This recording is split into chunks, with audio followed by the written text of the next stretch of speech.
All right. LDBC, this is your boy, the Coach live on the Coach Show, the Coach Show Live. Okay, guys, I've been getting, excuse the background noise. I've been getting a lot of emails, and more than normal. Normally I get 2 or 3 asking for a request, but man, I've gotten a lot of people ask me, Coach, when are you going to talk about the Charlie Kirk situation? Coach, when are you going to talk about, Lara, Loomer, and Jasmine Crockett? Coach, when are you going to talk about them guys that went to that HBCU? I'm getting a lot of requests on some things that I just kind of stay quiet about. And my silence should probably tell you what I think about it. But because I've been getting so many requests and people want to hear what I think, I'm going to go ahead and I'm going to put it out there, okay? Okay. So one guy asked me, Coach, why haven't you talked about Charlie Kirk getting popped? All right. So what I'm going to do is I'm going to use the Lara, Loomer, and Jasmine Crockett situation to circle back into Charlie Kirk getting popped. Okay. So Lara Loomer, y'all don't know who this is.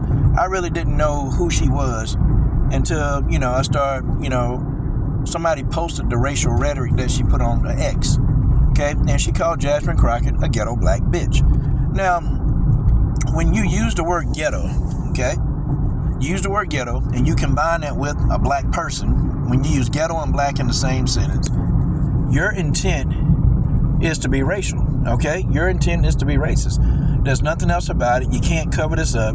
You can't say that she didn't know what she was talking about. You can't, y'all know how these racists, they like to try to, cover up, and they try to, have these talking points to say that the person really wasn't trying to be racist and stop looking at everything from a racial point of view, like that kind of stuff. Well, when you call Jasmine Crockett a ghetto black bitch, what are you trying to say? Because I can tell you one thing, okay? When I hear the word ghetto, it's always usually, okay, some racist person, and they're saying the word ghetto in reference to black people. The majority of the time, okay?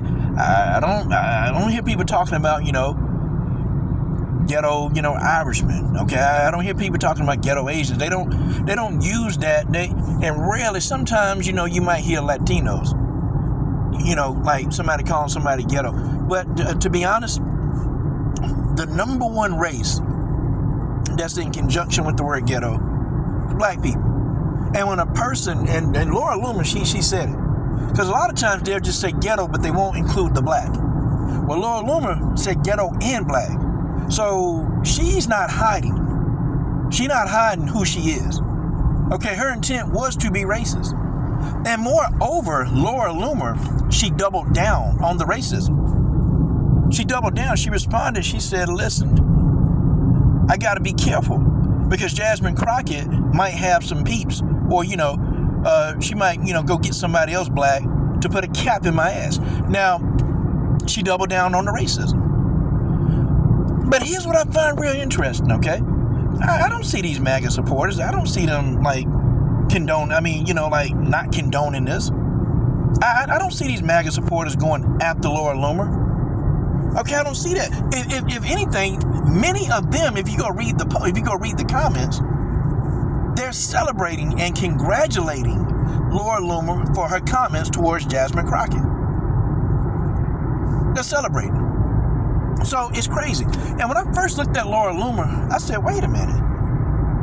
This woman got injections and she got fillers. And I thought to myself, wait a minute. I thought that she didn't like anything associated with black people. She called Jasmine Crockett ghetto black. So she's already telling you she don't like your black ass. But yet and still, you have injections and fillers. I mean, how are you going to explain this? Here's the thing, y'all. Y'all want to know why I just hadn't said much anything. Just because as a black person, I'm so sick of this shit. Every time I get online, it's always somebody making some kind of racial epitaph, somebody trying to act like that, what they said isn't racist, but it is racist. I just get sick of it, man. And most black people right now, they sick of it. They sick of this shit. Sick of it. Motherfucker, we just want to, we want to, go to work. We want to go home. We just don't want to deal with the day-to-day of this crap. We don't want to deal with it. We're sick of it. And, and moreover, let's talk about those MAGA guys that went over to Tennessee State University. Let's talk about that. Okay, so they went over to this campus to try to debate. Okay, they went over, and I'm gonna tell you, we're gonna lead this back into Charlie Kirk getting popped. They go over to this campus to go debate, and it's just like, I think black people are tired. Like, just don't nobody want to debate with you. You coming over to the campus. Okay, you're coming over to that campus. First thing, you're talking about illegal immigrants need to go. Okay, illegal immigrants need to go, and DEI, why DEI is just unconstitutional. Okay, already, you're already starting some nonsense. That day, them black folks at Tennessee State University, they didn't feel like, they just didn't feel, they didn't have the energy to debate that shit with you. And they got those people the hell out of there. And damn it, that's what should have happened. They needed to go. Don't nobody want to debate that stuff. It's too much stuff going on. Don't nobody got time to try to debate and defend, why. Try to defend, we don't have time to sit here and try to defend while we don't get a fair shake. Like, we got to defend it. And if you look around, that a black person got to work 10 times as hard to get the same credibility, to get the same respect. But racist people, they try to turn a blind eye. Like, they try to act like that this shit really not going on. Yeah, it's going on. See, I'm not one of those ones where I sit back and I play the role of the victim. But I understand the cards that I've been dealt. And I play those cards until I win. I play cards until I win. There's no coming in second. No. I'm not trying to do that. I'm going to play till I win, and I'm going to figure out how to win. That's my mentality. But don't tell me that the obstacles are not there. Instead of jumping a 3-inch hurdle, I got to jump over a 12-inch. But I understand what I'm playing with. So, I don't know if any of you ever seen that episode of Dragon Ball Z where, Vegeta and Goku, they're fighting Metal Cooler. Okay, they're fighting them. And I'm gonna turn this back 180 now. Okay, on Charlie Kirk. So Vegeta and Goku, they're fighting Metal Cooler. Okay, Vegeta, I think, hits Metal Cooler with a direct hit, knocks off Metal Cooler's arm, but that arm that he knocked off, it grows back, and the arm that fell off, it turns into another Metal Cooler. So now they got two, and now they're fighting two of them. They shoot him again. Okay, knocks off another part of his body, and it turns into another Metal Cooler. Well, at the end, Goku and Vegeta, they were tired, man, exhausted trying to fight this dude. And there were thousands of Metal Coolers coming at them. All their energy was gone, they was tired, and pretty much it was the end for Goku and Vegeta. Well, the same thing happened with Charlie Kirk. Listen, y'all, I'm not finna celebrate this man's life, and I'm not finna celebrate his death. So if you thinking that I'm gonna come on here and start making fun of this man getting popped, I'm not gonna do it, okay? I don't condone what happened to the guy. I don't care if you don't like the guy, don't love him, hate him, I don't really care. But I don't condone what happened, and here's why I don't condone it. I don't like what Charlie Kirk stand for. I don't like what he said. Matter of fact, I don't like what he said in reference to black people. Don't like it. Okay, but I don't condone him getting popped because the man, he gave you an open platform. He didn't care who came down and debate him. He said, prove me wrong. Okay, Charlie Kirk said, prove me wrong. He gave you an open floor to debate him, and if you had anything that you needed to say to him, damn it, you could have said it right there. You could have said it right there. Okay, I think popping him was the coward way out. Now, this person who popped him, I guess he, in his mind, he thinking, okay, I'm finna shut him up. Nah, you're not really shutting him up. What you did was you made Charlie Kirk speak even louder. You made him speak even louder, okay? Remember the Dragon Ball Z reference I gave y'all about the Metal Cooler and Metal Cooler, all these Metal Coolers? Well, guess what? There are a whole bunch of little mini Charlie Kirks popping up all over the place. And these guys are trying to go down the same road. They have the same talking points as Charlie Kirk, and they're using a debate format in order to do it. Okay, this guy, you didn't shut Charlie Kirk up. You made Charlie Kirk speak louder. See, Charlie Kirk being dead, he's actually much more important now. Okay, he's much more important. So you didn't silence the man. You didn't make the man shut up. All you did was made his voice even louder from the grave. That's what you did. That's what this guy did. Now, here's the thing, okay? You made him louder, and all these little mini Kirks, guess what? They're not very good at being Charlie Kirk.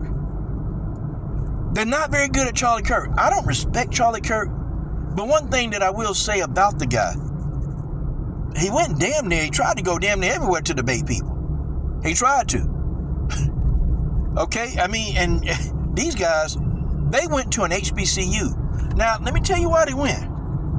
Because at an HBCU, the chances of them getting hurt or killed at an HBCU is pretty low. It's pretty low. Like, they don't have snipers, waiting at HBCUs the majority of the time. I'm not saying it never would happen, but I'm saying most of the time, they're not going to have shooters at an HBCU. It's just not going to happen. Think about, where have all the college campuses, okay, where? That had these shooters, where they been? You had, somebody at Virginia Tech. You had somebody at Chapel Hill. I think it was another school down in Florida. But these were all PWIs. These are all PWIs. Okay, like, it's like mass shootings at HBCUs, it's almost non-existent. It's almost non-existent. So those guys, of course they felt safe. Of course they felt safe going to the HBCU because they know that they can go there.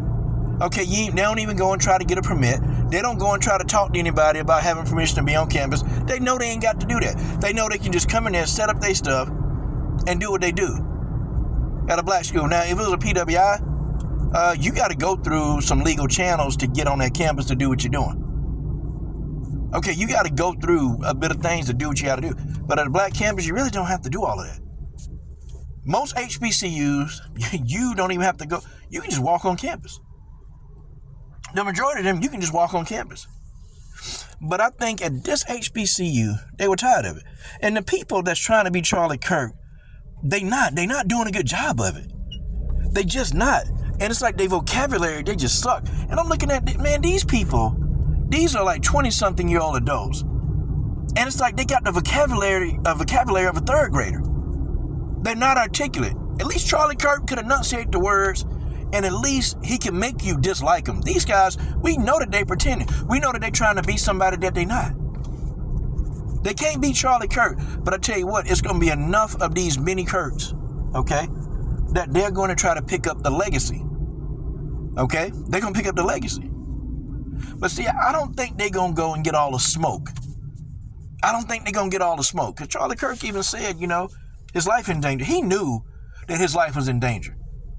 Okay, I don't like Charlie Kirk, or, I'm not going to celebrate his life and not celebrate his death. But at least Kirk went to the smoke. Because the man said his life is in danger. He was already saying this years before he even got assassinated. He was already saying it. Like, these guys, they don't want that kind of smoke. They don't want that kind of smoke. See, a lot of these guys that's trying to be these mini Charlie Kirks, they just talking. They're running off at the mouth, but they don't really want the real smoke. Because I guarantee you, when these dudes, they start getting death threats, when they start getting these death threats, when they start getting attacked, they start getting beat up, spit on, they're going to have a different viewpoint of trying to be Charlie Kirk. They have a different viewpoint. Okay, it just is what it is.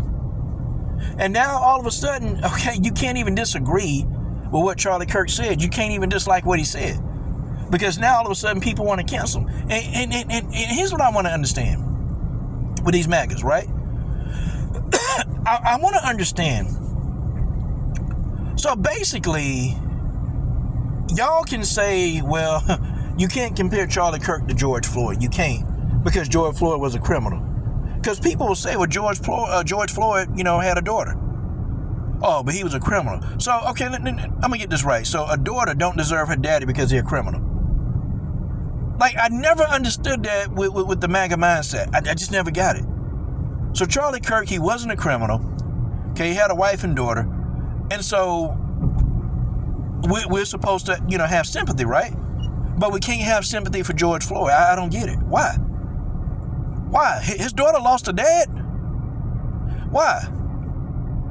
Or, the guy that got killed, just selling cigarettes. I mean, was he a criminal? He had kids. And people will say, and a guy literally said, well, you can't be selling cigarettes like this against the law. For selling cigarettes. So, okay, he deserved to die, and he don't deserve any kind of empathy or sympathy because he was selling cigarettes. I mean, I want y'all to make it make sense, but that's the MAGA mindset. So when a black person get killed, the first thing they do is they go and they try to find out if he was a criminal. And if he's not a criminal, they try to criminalize him anyway. Like the poor brother who was sitting in his own apartment just chilling. That brother who was sitting in his apartment just chilling. And a police officer come in, open his damn door and shoot him. And she talking about, I thought it was my apartment. She killed this brother. And you had MAGA mindset. You had them saying, well, he shouldn't have jumped up. If somebody come in your house ill-advised, you're going to jump up. If somebody just open your door, you're going to jump up. Like, what is it with the MAGA mindset that y'all don't think black people supposed to have normal things happen? Black people can't have anything normal happen. We can't have anything normal happen because it doesn't matter. You were trying to criminalize that brother too. You were trying to. And I just think black folks done had enough. I just think black folks had enough. We just tired of the racism. Tired of it. Just tired of it. But I don't condone what happened to Kirk. It's just something about that. I don't even care if I don't like him, I disagree with him. You just can't go around popping people that you don't agree with. Okay, that's not how it works. I don't agree with it. But I don't agree with the MAGA mindset on what happened to George Floyd. Or, Charlie Kirk told that lie about Trayvon Martin. Trayvon Martin, he didn't pursue George Zimmerman. George Zimmerman chased him, and then Trayvon Martin got tired of being chased, and he whooped George Zimmerman's ass. That's what he did. Trayvon Martin was whooping George's ass, and George shot him because George knew he was getting his ass whooped. That's what happened with Trayvon Martin. Trayvon Martin didn't pursue George Zimmerman. That's a lie. But if you disagree with that, well, these people, they don't want you to say it. Like, why? Why? All the bad stuff people said about George Floyd. Oh, but he was a criminal. What does that mean? So wait a minute. George Floyd was out of jail. He paid his debt to society. Is that not enough? The man clearly paid his debt to society. That's not enough?